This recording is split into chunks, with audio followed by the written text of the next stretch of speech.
whole nother level, but still keep it ghetto, whole nother level, but still keep it ghetto, whole nother level. Welcome to episode 31 of The Process of Hip Hop.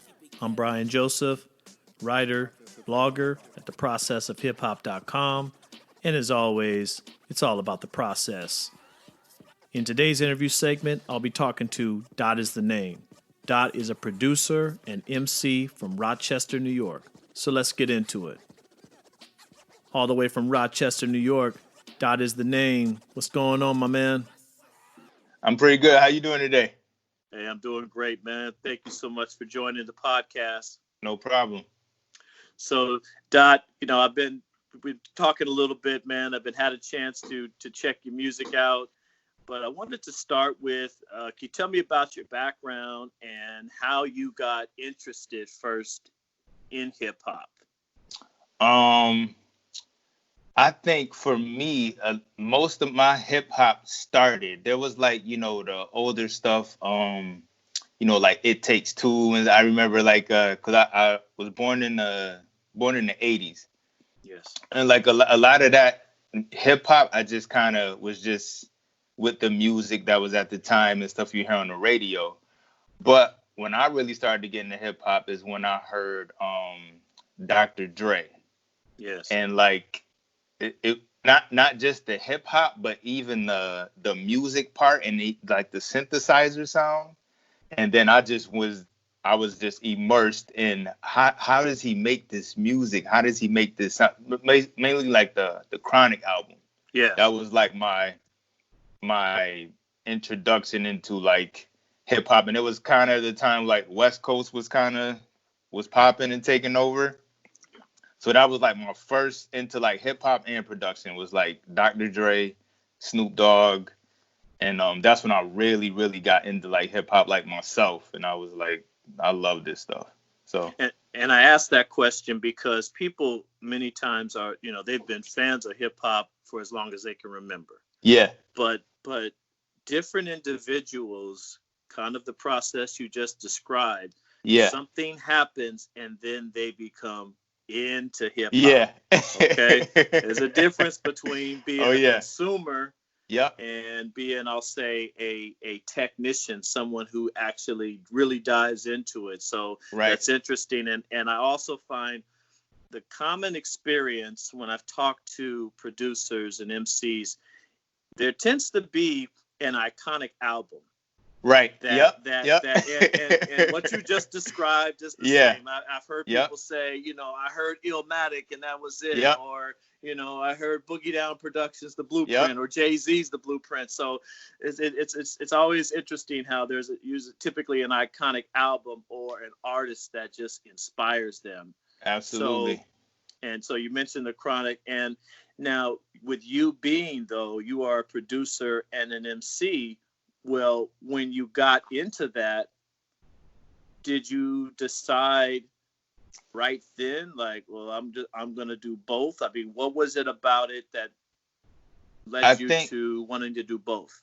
I think at the time I was more into the production because my dad, he's a bass player, and I listened to a lot of, because before even hip hop, I was just listening to a lot of his old records and a lot of bands and stuff like that. So I was always into music. So I think the thing that intrigued me the most was the music from Dr. Dre. I think towards the time of a little bit after, and that's me being from New York, I'm listening to all West Coast stuff. Once Cream came out from Wu-Tang, then that shifted me over to East Coast. Yeah. And the RZA was on the production. I love the production, but I think Wu-Tang, the way they were rapping, that's when I started to get into, now I want to rap. So and also I was still into the music, so into the production as well. And the RZA is completely different from Dr. Dre. Yeah, yes. I love both, and I'm so I want to know, how does Dr. Dre do this, and how does the RZA do it? So I'm into the music as well. But once I started listening to, I think the East Coast style of rapping, that really got me into like really wanting to start like writing and stuff like that. So then Biggie comes in, and then Jay-Z comes in, and Nas, and then the East Coast artists kind of really got me into, even I just started like writing poems and stuff. But then I was like, I want to do that. I want to Yes. rap. Right. When I heard, Once yeah. again, that inspiration comes from different artists. Yep. Tell me about what was the first project that you actually worked on. So tell me about how Dot is the name became a name, meaning like that Okay. first project. Tell me about that. Actually, that goes back because at first my name was Mr. Dot, and the way I wrote it was like the letter M, the hyphen, the letter R, and the letter dot. Like that was just like confusing. But that was like my first project was just it was like a collaboration of, I was taking song like instrumentals, and it was kind of like a mixtape. But then like I had like a little sampler, so I was making beats too, and it was just like a collective. It was kind of like a mess.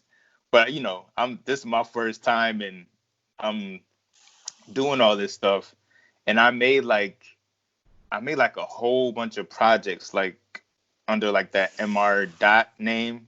That I also call it's like my first go round of like doing music. But then what really got me is it was a friend of mine who wanted me to rap over That Girl by Pharrell and Snoop. And then he he just wanted me to rap over it because we're both like Pharrell fans. So I rapped over it, and I made a song, and I was like, that's kind of cool. And I was like, I like taking, this was the mixtape era. Yes. And then so that's kind of when I changed my name to like Dot is the name, because I said it in one of the rhymes. I like that better, and that to me it's more catchy. It's easier to write out or whatever. So then like my first like initial project was just like a mixtape that I made. I think it was called like Beautiful Day, and I took like 20 instrumentals, and I said, let me just rhyme over them, and then just trying to do my own interpretation of how I think the song should go, or if the song had a certain subject matter, me do it from my perspective. So I was just trying to get like real creative with like every single song or whatever. So that was kind of like my first official, like that I call official, like project, was like that mixtape. Then I made a couple more, and then did some more stuff after that. One of the advantages I think you described, when you are the producer and also the MC, you're not making music for someone else or right. what you think. I mean, a person, kind of an artist that comes to mind is Ye.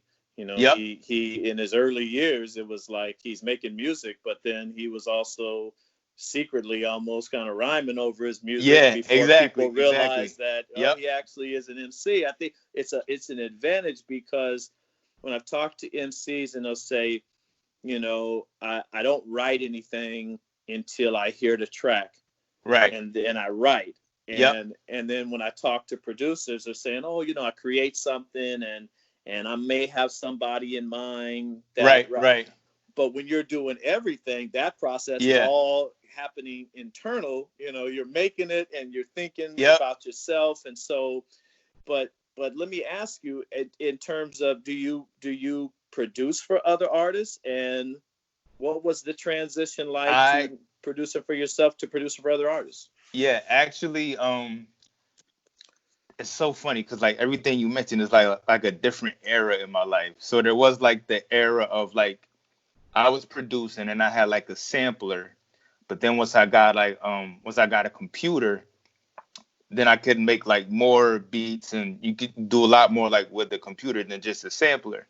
So then at like that time that I was like, I did like, me and my cousins, I used to make beats for them, and like we did like a couple projects together and stuff like that. But then like after a while, the game of production kind of shifted, so it got into more like trap. And then once it got to trap, like the producer culture, it got into like starting to sell beats online and stuff like that. Yes. So then I took my shot at that too, and had like a whole beat store. And the beats I were the beats I was making then were more like trap type beats and stuff like that. So I was trying to get into that genre of what like rappers were doing, and now I wanted to be like a producer and go more. It's not really making my own stuff, but trying to sell beats. Yes. So then I was in that whole trap culture, and I sold like some. They're kind of like okay with it, but it just like over the years, I was just kind of finding myself like I'm not as good as like these other like producers, like the stuff that they could do. Like I would watch all these tutorials and try to like emulate the sound a little bit, but I just couldn't get it. And I kind of started to realize I think that's more of their style, what they're into, and it kind of comes natural for them. Yes. With me, what comes more natural is like hip hop, because the hip hop I didn't have to think about. I could just make, whether it was samples or whether it was just like using keyboards, or I could be creative, do all types of things. The trap I kind of struggled with a little bit. And then so I was kind of like going back and forth with that. But then at this time, a very, very, very important producer, Jay Dilla, came out.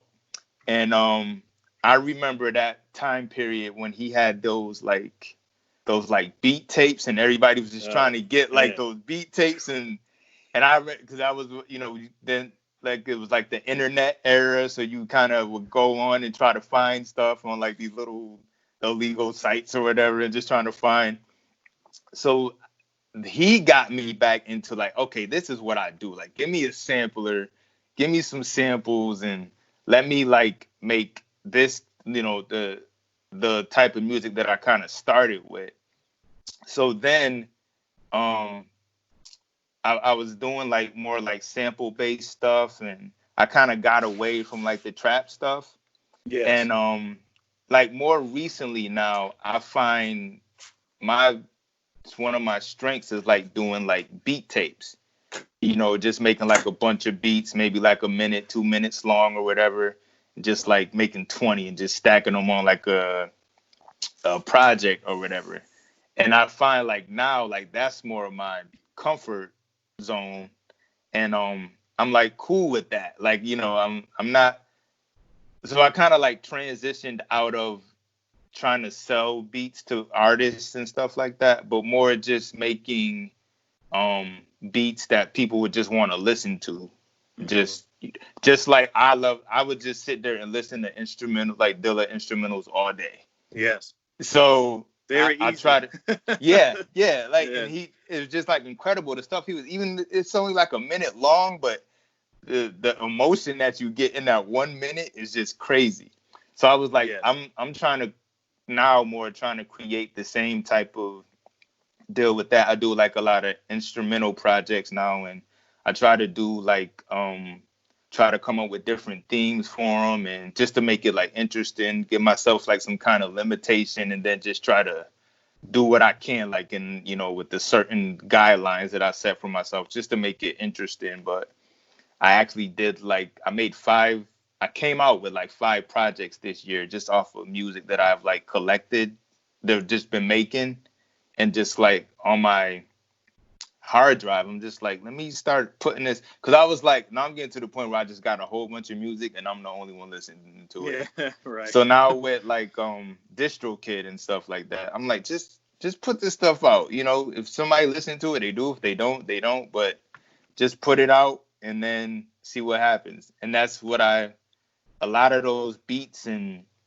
stuff is what I start to use for like my content on like my Instagram page and stuff like that. So yeah.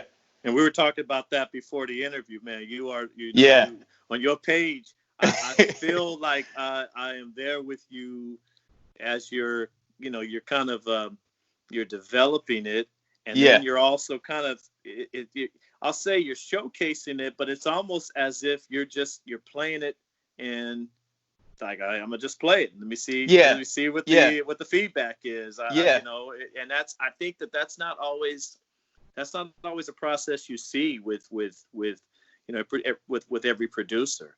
Yep. Many times that stuff's kind of done behind the scenes, but I think Absolutely. you know, you said something interesting, and I'll say this is very common, you know, and I'm just thinking, again, this is not inclusive of all, but if you, Yeah. you know, you think of a Dilla, Pete Rock, a Pharrell, Yep. Dre, Timbaland, you know, Premier, all of these guys are music aficionados. They're not just, Yeah. you know, they're not just hip hop. They listen to a wide range of music, Absolutely. and they also are very much a fan of the different, you know, different genres and different contributors. They're a fan Yep. of each other. You know, I'm thinking Yep. of, you know, Bilal's first album, and Dre produced that, but Dilla has some tracks on there as well. So Absolutely. you know, there's such a network. So, and I think to be good at production, you have to be that way. Yeah. You have to be willing to, I think, work at it even when no one is listening. Yep. Okay. and you have to be a fan of other producers, because I also feel like things are, you know, many things are kind of begged, borrowed, and stolen, Oh, yeah. so to speak. Oh, yeah. So I just think that's just in my experiences and, you know, reading I've done, it seems that that's the common approach that many people don't always understand or know about, that Right. they are fans of the music, constant collaborators with each Yep. other or with others, and then also willing to play when no one's listening. Yeah. Because Absolutely. you have to be in love with the craft, man, whether Yep. you are an artist or a producer. So I think that's very interesting. So now, if we fast forward to right now, man, what are you currently working on? Well, like I said, this year I came from January to May. I set it up where I had one project come out each month. So I have like 5 projects out now that I did this year, like on DistroKid, which is like all the streaming platforms and stuff. Yes. And then, like, you know, with this whole Corona thing going on, I just stopped. Like, I don't know, like, I didn't know like what to do. So, and I had like plans for like projects to do after, but it kind of halted. So right now, I'm kind of more working on like the social media side. Yes. And just trying to grow like some kind of fan base. I like got like a TikTok page, which I never thought I would have. But when I got it, I was like, this is giving me a whole different way to showcase my beats and stuff like that. So I make like little playful videos. I try to tell like a 1-minute story and like play like a little clip of like the beat at the end. So it's a different way. So I'm like working on like the content side more now, just to kind of get more engagement and, you know, find people. And then I still got like a bunch of, you know, beat tapes that I want to line up. I actually right now am trying to work on making a drum kit for other producers, which I kind of never thought like before either. But I find out like a lot of people that I follow are producers as well. Mm-hmm. So I was like, why don't I, you know, instead of also just trying to get people to listen to my music, what if I try to make something that producers could use, you know, from a producer to another producer. So like right now I'm kind of like working on that drum kit, and then I'm also at the same time just kind of promoting the projects that I previously released this year as well. And then we'll see from there.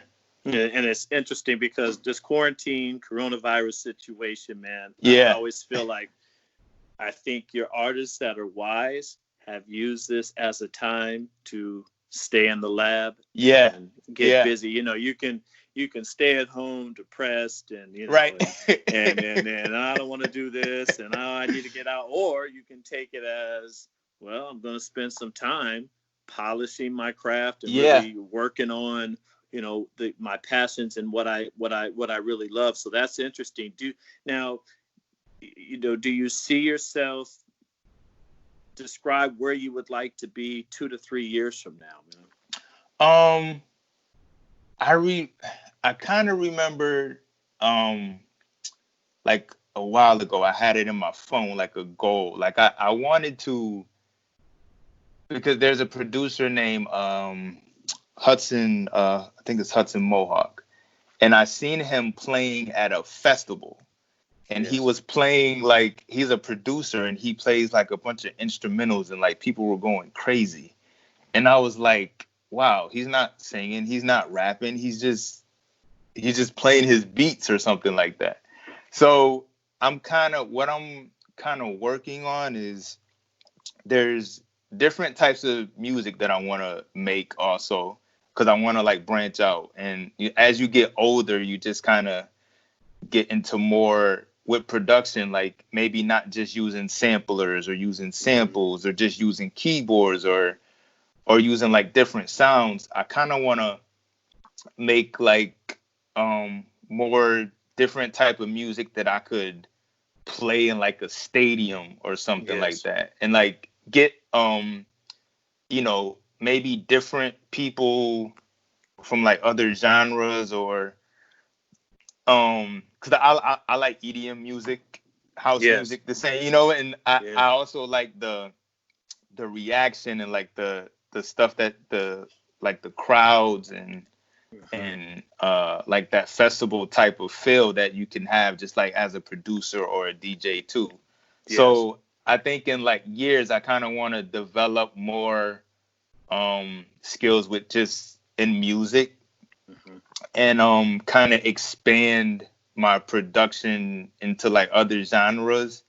And I would love to start playing stuff like for people, like performing almost with production and like in different ways, because you can do it at like hip hop beat battles or like other beat, just I think I kind of want to get into more like the performing part of the production and expand in different ways. And as far as your social media, the people that are listening to this and want to either get in touch with you, stay on top of your music, what's the best way for them to do that?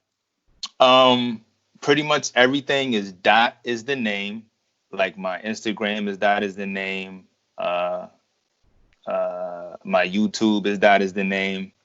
My Twitter, I think, is Dot is the name 1, but just Dot is the name, like even my website, dotisthename.com. So everything Dot is the name, and you'll see me. Well, Dot is the name, man. Thank you so much for joining the show. Best of luck to you in the future, brother. In the next project, I'm gonna have you come back on the show if that's all right, man. Oh, absolutely, bro. I appreciate it so much. Thank you, man. Okay, good luck to you. Hope you've enjoyed this episode of The Process of Hip Hop. Join us next week for our next episode. The Process of Hip Hop is produced and edited by me, Brian Joseph. Executive produced by Dale Harewood. Music by DJ Big Mike of Real Side Records at realsiderecords.com.